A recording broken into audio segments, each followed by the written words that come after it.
The declaration hit the banquet room like a thunderclap. $2 million. Cash. To the first person who makes that woman cry. Not a single fork moved. Not a single glass clinked. The 50-odd lieutenants, advisors, and senior captains seated along the 40-foot marble dining table went completely still. The kind of stillness that only exists when every person in the room suddenly understands that something enormous and dangerous has just been said. Dante Varro sat at the head of the table, one heavy fist pressed against the stone surface. The impact had rattled every crystal glass 15 seconds earlier. He hadn't looked up since. His pale blue eyes moved slowly across the room, the way glaciers move unhurried. Inevitable. And capable of destroying anything in their path, nobody dared breathe too loudly. In 15 years of service to the Varro Syndicate, these men had heard their boss order hostile corporate takeovers, dissolve alliances with European crime families, and authorize actions that never appeared in any police report. They had never, not once, heard him offer $2 million for making a kitchen employee cry. A few senior captains exchanged uncertain glances. One ambitious lieutenant near the far end of the table tried to hide his smile. Had the boss finally unraveled? Or was this something else entirely? Dante rose without another word. His chair scraped back across Italian marble with a sound like a blade being drawn.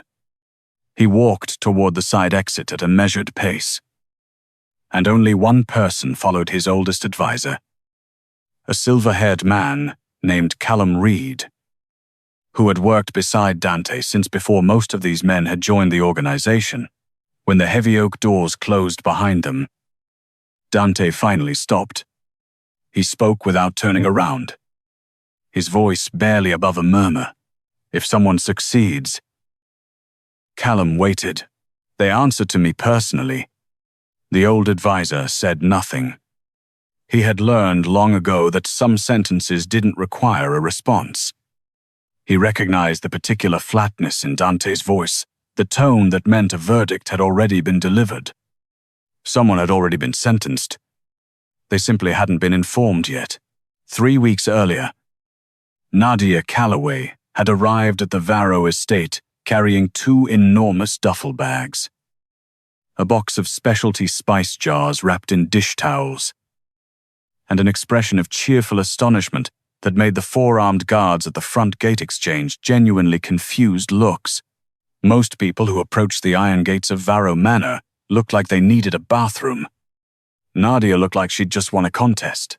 She craned her neck up at the towering stone facade, taking in the ivy-covered walls and the fountain shaped like a rearing horse. "Okay," she said, mostly to herself. Either I just got hired by the fanciest man in California, or I walked into the world's most elaborate historical reenactment. One of the guards blinked. Another one, the younger one, the one who'd worked doubles for 3 weeks straight, laughed before he could stop himself. Nadia pointed at him. Good. I was worried everyone here had forgotten how faces work. By the time she'd cooked her first dinner service, the kitchen staff knew her name. By the end of her 3rd day, she knew theirs not because she made any particular effort to introduce herself, but because she remembered. She remembered the way most people remember breathing automatically. Without trying, Officer Breckenridge from the East Wing Gate liked his coffee with exactly 1 sugar and found sweetener condescending. Rosa, who cleaned the 2nd floor, had a younger brother in college back in Guadalajara and sent money home every month without fail. A night shift guard named Emmett worked back-to-back rotations because his mother's dialysis treatments weren't covered past the first 12 sessions per year. Nadia noticed Emmett on his 3rd consecutive overnight shift. She didn't say anything. She simply left a covered plate of roast chicken and rosemary potatoes beside the security station coffee machine, with a small sticky note that read fuel. Non-negotiable.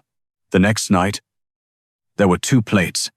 The night after that, she added a small container of apple crisp. "You'll hate this job a little less," she told him when he tried to thank her. Misery burns fewer calories than people think. Word traveled through the estate, the way warmth travels through a house slowly at first. Then everywhere at once. Drivers found sandwiches waiting before long hauls. Groundskeepers discovered cold lemonade stations had appeared along the south lawn during the August heat. Cleaning staff on the early morning shift started noticing still warm pastries set aside in the break room with a note, "Not leftovers." Made specifically for people who start before everyone else does. No announcements. No speeches. No expectation of gratitude. Nadia simply appeared to believe that people who worked hard deserved to eat well. Including, she specified cheerfully to anyone who raised an eyebrow, people who carried firearms. The atmosphere inside Varro Manor began shifting in ways that didn't show up in any report. The kitchen, once a tightly controlled operation run on efficiency and hierarchy, became louder, not chaotic louder. People lingered after service. Arguments that used to last 3 days now dissolved over shared coffee before midnight. Captains who ate alone began appearing in the communal dining area. Bodyguards who never exchanged words beyond tactical callouts started learning each other's names. One famously intimidating senior captain, a man who'd been described in a federal surveillance memo as communicates primarily through prolonged silence, stormed into the kitchen at 7 a.m. After missing 2 meals during a 40-hour operation, Nadia looked at him the way a doctor looks at someone who's already dismissed 3 appointments. "You haven't eaten since yesterday." "I'm occupied." She crossed her arms. "So are emergency rooms." "Sit." The captain frowned. He was not accustomed to being told to sit by someone holding a spatula. He sat anyway. He came back the next morning, without being told, from the balcony that overlooked the estate's central courtyard. Dante Varro watched all of it. He didn't comment. He simply observed. The way he observed everything with a patient. Analytical attention of someone who understood that the most significant changes in any organization are always the ones that happen gradually. Productivity metrics improved. Conflict resolution timelines shortened. Medical requests linked to burnout dropped by nearly 40% over 2 weeks. Nothing structural had changed. Only the kitchen. He was crossing the west corridor one afternoon when he heard voices through an open conference room door. He paused without meaning to. "I still don't understand why they brought her in." Laughter. 3. Maybe 4 voices. Probably needed someone to handle bulk flower orders. More laughter. "I've seen delivery trucks with a better silhouette." A hand slapping a table. "Give it a month. She'll be crying in the parking lot." Dante remained perfectly still in the corridor. None of the men inside noticed him. He stayed long enough to hear 2 more sentences, then continued walking, down the hall, through the kitchen's half-open service door. Nadia Calloway was teaching a 19-year-old apprentice how to properly laminate croissant dough. The apprentice had apparently folded it in an entirely uncharted direction. Nadia examined the result with scientific seriousness. "You've invented pastry origami," she announced. "This is either a disaster or a breakthrough. Let's find out." The apprentice laughed so hard he had to step back from the counter. Dante looked from the kitchen toward the conference room. His expression did not change. Something behind it, however, settled into a very specific kind of quiet. The following morning, every captain and lieutenant in the estate received a notification mandatory leadership assembly. 7 a.m. No exceptions. None of them knew they were about to receive the strangest instruction Dante Varro had ever issued. The announcement spread through Varro Manor within the hour. $2 million. For making Nadia Calloway cry, the corridors buzzed. Theories multiplied. Some people decided she'd accidentally insulted the boss. Others assumed she'd stumbled into something she wasn't supposed to see. A few believed Dante had simply grown tired of the morale improvement and wanted his fortress of tension back. Only Callum Reed moved through the estate with the quiet expression of a man watching an avalanche approach a city full of people who thought it was just snow. Greed, unfortunately, had already answered the announcement faster than reason could. The first attempt came at 5 a.m. The very next morning, Nadia unlocked the kitchen and immediately noticed that every container of the specialty stone ground flour she'd ordered for the afternoon's reception had vanished from the cold storage. Replaced with standard all-purpose flour, 2 assistant cooks loitered near the pantry entrance, carefully positioned to witness the breakdown. Nadia blinked, looked at the shelves, looked back at the flour. "Well," she said thoughtfully, "the universe has opinions about our carbohydrate budget today." The younger assistant looked confused. "But chef, the menu changes." She clapped once. Rustic service, farm table aesthetic, heritage grains, artisan technique. All of it intentional. Move. 4 hours later, guests who'd been promised a formal French-inspired spread received wood-fired flatbreads with herb oil, slow-roasted garlic spreads, and honey butter rolls that had a waiting list by the second course. 3 executives asked for the recipe cards to take home. The assistant cooks stared at the empty bread baskets in absolute silence. Attempt number 1 had made Nadia more popular. 2 days later, someone introduced approximately half a box of sea salt into a bowl of vanilla cake batter while she was on a supplier call. The culprit positioned themselves close enough to witness the reaction. Nadia returned. Still, tasted, and immediately made a face. She looked at the bowl. Either my palate just gave up entirely, or someone has developed a very specific vision for ocean-themed desserts. Several kitchen workers suddenly found their cutting boards deeply interesting. Instead of confronting anyone, instead of raising her voice, Nadia laughed, scraped the batter into a separate container, and within 90 minutes produced salted dark chocolate bark with toasted almonds and dried cherries that the overnight security team consumed so aggressively that one senior guard asked if she could bottle it. The person who'd poured in the salt stared at the empty serving trays with the specific expression of someone who has bet confidently on the wrong horse. Attempt after attempt collapsed the same way.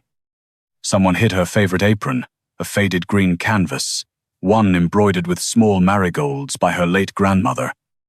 Nadia shrugged, borrowed an oversized white coat from the supply shelf, assessed herself in the reflection of a stainless steel door, and said to the dishwasher nearest to her, "The stew won't notice." The apron was anonymously returned by lunchtime, outside the kitchen. However, something different was happening. Callum Reed had begun compiling a very detailed report. Every sabotage attempt, every participant, every witness who laughed, encouraged, or looked the other way. Each morning, the summary landed on Dante's desk. He never commented. He read each report, then added names to a small leather notebook stored in his office safe. After 12 days, Callum finally asked about it directly. "You're cataloging everyone involved." Dante didn't look up. "They made choices. Most of them believe they're following your directive. They're following their own appetite for easy money." He closed the notebook. "Those are not the same thing. Not everyone was motivated by the reward, money." Among the estate's regular visitors, a woman named Cressida Ashworth had spent 3 years positioning herself precisely at the intersection of beauty, family legacy, and strategic patience. She arrived every Thursday, dressed with the kind of effortless elegance that takes 3 hours to achieve. And she and Dante moved through the careful choreography of an alliance that everyone in the room understood would eventually formalize into something permanent. It wasn't romance. It was architecture. Then she noticed something she hadn't prepared for. Nadia had dropped an entire crate of limes in the corridor outside the kitchen, an enormous scattered disaster rolling in 16 different directions. Before the nearest guard could react, Nadia threw both arms into the air. Perfect. She exhaled with theatrical defeat. I've successfully freed them all. The guard blinked. From what? Citrus captivity. 1 second of silence. Then, from the corridor's far end, a sound. Brief.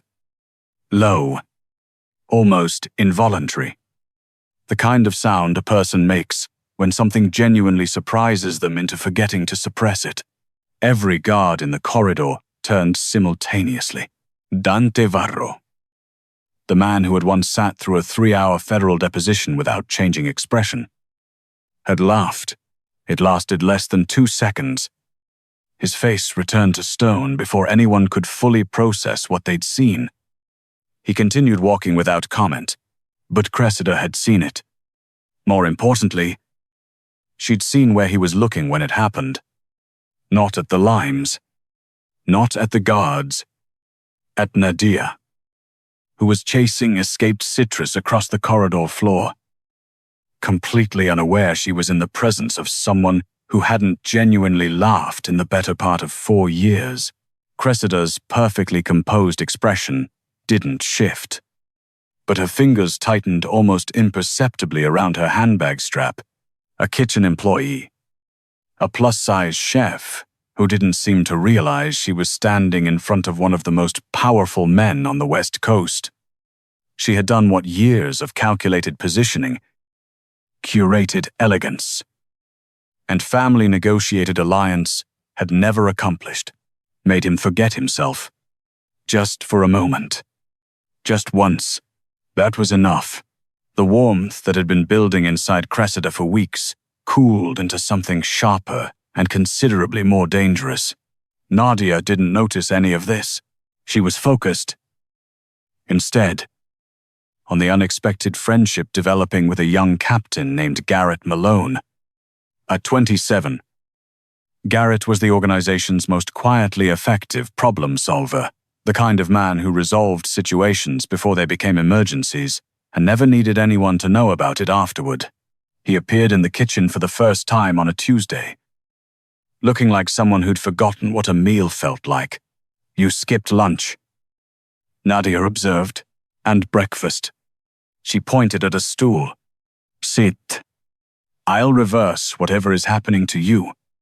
He actually laughed. She slid a bowl of pasta fagioli in front of him, and he ate the entire thing without answering a single notification on his phone, possibly the first time in recent memory. He came back the next day, and the day after, sometimes with work, sometimes without any pretense at all.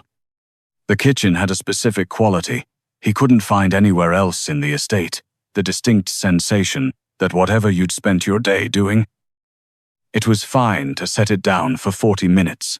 One evening, when a circuit surge knocked out 3 of the kitchen's industrial ovens 2 hours before a formal dinner, most of the kitchen staff responded with the specific panic of people watching a schedule dissolve. Nadia surveyed the silent ovens. Right, she said. Let's find out how creative we actually are. Garrett, who happened to be there reviewing route maps, rolled up his sleeves. What do you need? Can you handle bread dough? I manage maritime shipping logistics. That's not a yes. He laughed. No. She handed him a flour-dusted apron. Perfect. You and the apprentice can learn together. 20 minutes later, One of the organization's most respected young captains stood elbow deep in bread dough, while Nadia patiently walked him through each motion. "You're interrogating it," she said, adjusting his hands. "Fold. Don't interrogate." The kitchen laughed. Garrett grinned despite himself. By service time, the oven situation had been improvised around entirely, and Garrett held up a misshapen loaf that looked vaguely existential. "This is bread," he said defensively. "This?" Nadia replied, tilting her head at it. "Is bread that hasn't made up its mind yet. It's going through something. We respect that." The room was still laughing when the serving trays went out. What nobody in the kitchen knew was that every moment had been recorded, and every evening. The recordings reached Dante's desk. He reviewed them with his usual detachment, until one still frame stopped him, Nadia and Garrett, both covered in flour, laughing hard enough that she had one hand braced on the counter for balance. Dante looked at it for approximately 4 seconds longer than the previous images. Callum, seated across the office, had been watching him the entire time. "You've reviewed that same page 3 times. I missed a detail. You missed dinner, pause, and lunch." Dante turned a page. "The Malone unit appears operationally redundant at the northern perimeter. I want a reassignment review." Callum slowly removed his reading glasses, said nothing for a moment. Of course. The following morning, Garrett Malone received official transfer orders. 4-week reassignment to the Coastal Checkpoint Network. Effective immediately. No explanation. No appeal window.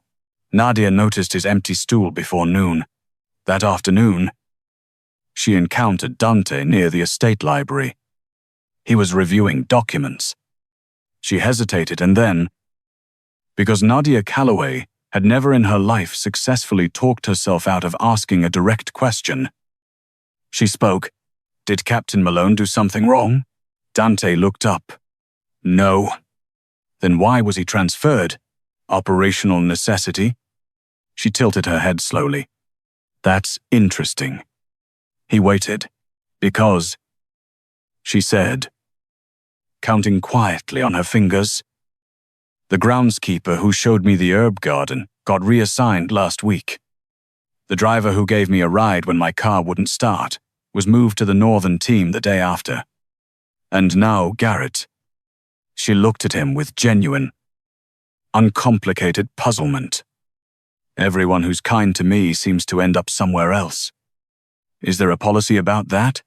For the first time in a very long time." Dante Varro didn't have a prepared answer. He opened his mouth. Nothing came out that was usable. Nadia immediately waved both hands. "Forget I asked. I'm probably imagining patterns." She smiled apologetically and turned back toward the kitchen. Dante remained exactly where he stood.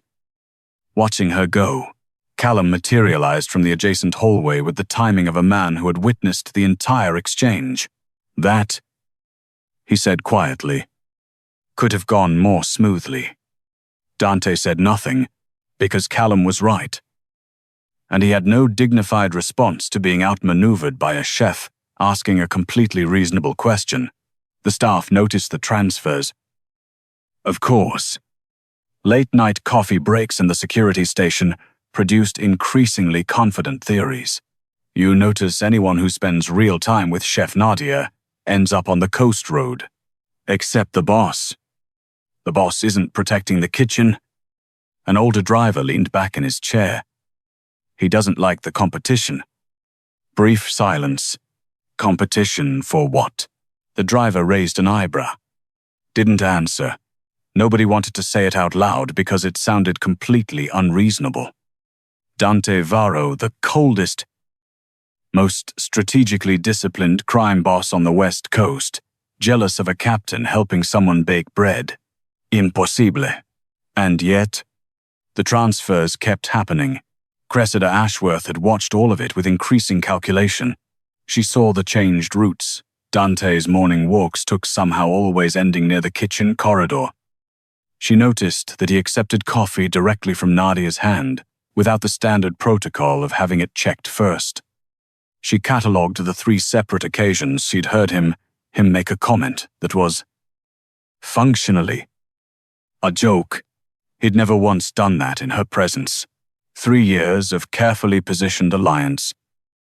And a woman who made bread by hand had dismantled it in less than a month without appearing to try. This was no longer something Cressida could wait out. Standing in the hallway outside the kitchen, watching Nadia explain the chemistry of caramel to 2 laughing apprentices, Cressida understood something important. She was not competing against a rival. She was competing against someone people simply wanted to be near. That was a different problem, and it required a different solution. She had watched Nadia long enough to understand what she guarded. Not her recipes, not her position. The worn leather notebook, the one she kept in the small wooden cabinet beside her workstation. The one she handled, the way people handle things that cannot be replaced. That was the target. The diplomatic reception 3 days later filled the estate with controlled chaos. Imported cheese inspections. Crystal polish. String quartet rehearsals in the East Ballroom. Nadia stepped away from her station for 6 minutes to verify a produce delivery. When she returned, the cabinet beside her workstation was open. She looked at it for a moment, checked the shelves, checked the counter. Then a voice, familiar and composed, drifted through the kitchen, looking for something. Nadia turned. Cressida stood in the center of the kitchen, dressed in cream-colored silk. The worn leather notebook held loosely between her fingertips, the way someone holds something they've already decided doesn't matter. The kitchen went very quiet. Nadia smiled carefully. There it is. Thank you. She walked forward. Cressida didn't extend it. Instead, she opened the notebook and looked at the pages the way someone examines a strange artifact in a thrift store. So this is the legendary treasure. She turned a page. I expected something more impressive. Nadia's smile faded. It's important to me. Please. Cressida sighed. Then, with the measured deliberateness of someone making a point, she tore out the first page. The sound of it went through the kitchen like a current. Nadia went still. Another page. Then another. Thin fragments of paper. Some of them stained with butter and vanilla, and the particular specific yellow of aged paper drifted down to the polished floor. Several cooks made sounds. Nobody moved. Nobody knew how. Please. Nadia's voice had changed quieter. Without the warmth. My grandmother wrote those. Cressida's expression remained perfectly even. Perhaps she should have spent the time teaching you something more useful. She took the notebook in both hands and broke the spine. The leather binding separated with a crack. Hundreds of handwritten pages, 70 years of one woman's kitchen knowledge. Every correction in the margins. Every birthday cake instruction. Every note written to a future granddaughter scattered across the floor. Nadia didn't move for a long moment. Then she slowly knelt. Her hands were shaking. She reached for the nearest page, an apple tart recipe. Her grandmother's handwriting. A small marginal note in faded blue pen. Your grandfather says too much cinnamon. He's wrong. Ad extra. A tear fell onto the paper before she understood it was coming. Then another. The woman who had laughed through every sabotage attempt. Who had turned every insult into a punchline. Who had spent 3 weeks making this entire estate feel like somewhere worth being quietly cried on the kitchen floor. No one said anything. The silence was the kind that follows something irreversible. Upstairs, an alert reached Dante's monitor before anyone had sent it deliberately. Kitchen feed. Nadia Calloway. Current status distress confirmed. He stared at it for less than 3 seconds. Lock the estate. Callum looked up sharply. Full containment. Now. Heavy security doors throughout the estate, sealed in sequence. Electronic locks engaged across every wing. Steel barriers dropped at the 4 perimeter gates. Vehicles at the checkpoints were stopped mid-departure. Guests in the East Ballroom heard the mechanisms engage and went completely quiet. Within 5 minutes, every person on the property staff, guards, advisors, captains, guests stood in the grand hall beneath the chandelier. Nobody knew what had happened. At precisely 7 o'clock, the hall doors opened. Dante walked in. His expression was unreadable, which for people who knew him was significantly more alarming than anger. Anger had limits. That expression didn't. Nadia stood near the back of the room, holding the broken leather cover of the notebook against her chest with both hands. She had tried to stop. Her eyes were still red. Dante noticed immediately. His jaw tightened by approximately 2 millimeters, barely visible. And the people who knew him best marked it as the most significant thing he'd done in the room so far. He stopped in the center of the hall and spoke. Several weeks ago, I made an announcement. Murmurs moved through the crowd. A few people near the front straightened with a specific posture of someone expecting to collect something. I offered a reward. Silence. To learn something. He nodded. Callum pressed a control. The screen behind the room illuminated and 72 hours of kitchen footage played in sequence. Stolen flour. Selten better. A missing apron. Whispered mockery caught on hallway cameras. Every participant. Every date. Every face. By the 3rd clip, several people in the room had stopped breathing normally. By the 7th, 2 assistant managers had gone the color of uncooked dough. Nobody had known the kitchen ran that many cameras. Dante had seen every single incident the day it happened. Then the final footage played. Crescida. The notebook. The pages falling. Nadia on the floor. The hall watched in complete silence. When it ended, Dante unfolded a single sheet of paper. The following individuals are terminated from all positions, contracts, and affiliations within the Varro organization. He read the names. Every one of them. Assistant cooks, security officers, 3 managers, 4 captains. Every person who had participated, encouraged, or watched without acting, no exceptions. Then Cressida Ashworth. She stepped forward from near the front of the room. Her composure was still intact, but her eyes had gone careful. You cannot be serious. Our families have been in negotiation for 3 years. You dissolve that over a kitchen employee. Dante's voice remained completely level. I'm ending negotiations because you demonstrated exactly who you are when you believed no one important was watching. Her face shifted. You'd choose her over an alliance worth $500 million. For the first time all evening, Dante looked directly across the room, not at Cressida. At Nadia. I choose character.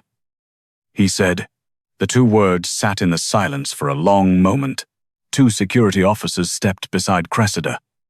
She looked between them, then at Dante. Then finally understood that the expression on his face was not going to change. She was escorted out without another word. Then Dante did something none of the remaining 100 and some people in the hall expected. He stepped away from the center of the room and walked toward Nadia. In his hands, a leather-bound volume. Summer dimensions. Same warm brown, but new. Pristine. Nadia looked at it with confusion. He placed it into her hands. She opened the cover slowly. Every page. Restored. Her grandmother's handwriting. Recovered from fragments. and professionally reconstructed by document conservators who had worked without stopping for 2.5 days. Torn edges repaired. Water-stained sections stabilized. The apple tart recipe. The marginal notes. The birthday cakes. The cinnamon argument, all of it. Nadia stared at it. She looked up. Dante spoke quietly. Though his voice carried through the entire hall without effort, the best archival conservators in the country. They had 2 days. He turned to address the room. You believed I offered money to break her. He paused. I offered temptation to find out who deserved to remain. The silence in the hall was different now, not the absence of sound, but the presence of understanding. Then Dante looked back at Nadia, and for the first time in longer than most of his staff could remember in public, without calculation, without restraint, he smiled. The most powerful person in this estate, he said, looking at the restored notebook in her hands, was never carrying a weapon. He let the pause land. She was carrying her grandmother's recipes. The applause that followed was not polished or political. It was the kind that starts in the chest. Veterans who had survived things that didn't appear in official records found themselves clapping harder than they had for anything in years, because every one of them had felt it the thing that had been different about this estate for the past 3 weeks. The reason arguments had gotten shorter and mornings had gotten quieter, and they'd all started arriving to the dining hall a few minutes earlier than required. The test had never been about money. It had always been about whether kindness could survive in a place built entirely on something else. The estate transformed gradually over the months that followed. The iron gates remained iron. The security protocols remained exactly what they were. The Varro organization continued operating the way it always had, quietly and comprehensively, but inside the walls, something was different in ways that the organizational charts didn't capture. Nadia's title changed. She was appointed Director of Culinary Operations, responsible for the estate kitchen, the employee dining program, training standards for staff across all Varro-affiliated properties, and a new initiative providing meals to 3 community organizations Dante had quietly funded for years without publicizing. Some senior advisors raised the expected questions about authority structure. Dante answered once. She accomplished in 3 weeks what none of us managed in 15 years. No one had a useful counter-argument. Nadia instituted one rule that surprised everyone: no assigned seating at any meal. Not for captains. Not for executives. Not, she informed Dante cheerfully, for anyone who signed the paychecks either. Whoever arrived first at a table could sit there. That was the rule. The first week felt strange. The second week became habit. By the third week, it was tradition, and on any given evening, the sight of a senior lieutenant passing bread to a first-month groundskeeper, while both of them argued about whether the soup needed more salt, was entirely unremarkable. Callum watched it all from his usual corner of the dining room one evening and leaned toward Dante. You spent 15 years building loyalty. He nodded toward the room. She managed it with fennel bread. Dante was quiet for a moment. I know. He visited the kitchen often. The official reason was always the same routine security review of kitchen operations. This explanation was completely undermined by the fact that these reviews consistently happened within 11 minutes of something being pulled from the oven. A pattern the entire kitchen staff had silently catalogued. One afternoon in late October, Nadia set a tray of cinnamon rolls on the cooling rack and stepped into the pantry for a jar of cardamom. She returned 45 seconds later. One roll was missing. She looked slowly around the kitchen. 3 cooks found reasons to adjust things on the far counter. The dishwasher became intensely interested in a particular pot near the window. Dante stood reviewing a document with perfect composure. One hand was behind his back. Nadia folded her arms. Boss. He looked up. Yes. performing an inspection, standard review. He revealed, from behind his back, the cinnamon roll. Evidence collection. Evidence of what? Exactly. He took a measured bite and considered it with the expression of a man taking testimony. Inconclusive. Requires further evaluation. Nadia stared at him for 1 full second. Then she laughed, sudden and completely unguarded, and had to put one hand on the counter for balance. And the kitchen staff abandoned all pretense of not watching. And even the 2 bodyguards stationed at the door gave up on their neutral expressions. And somewhere at the back of the room, one of the oldest captains in the organization shook his head slowly and muttered something about having once negotiated a prisoner exchange with this exact man. When she finally collected herself, Nadia tore a second roll in half and handed Dante the larger piece. The investigation should be thorough. She said, "It should." He agreed seriously. "I'll need multiple sessions." She laughed again, and Dante Varro, for the first time in a very long time, laughed because something was genuinely funny. Not because the room expected him to. A young recruit standing nearby leaned toward the senior guard beside him. "Is the boss always like this now?" The veteran watched Nadia pretend to scold Dante for reaching toward a second roll before it had cooled properly.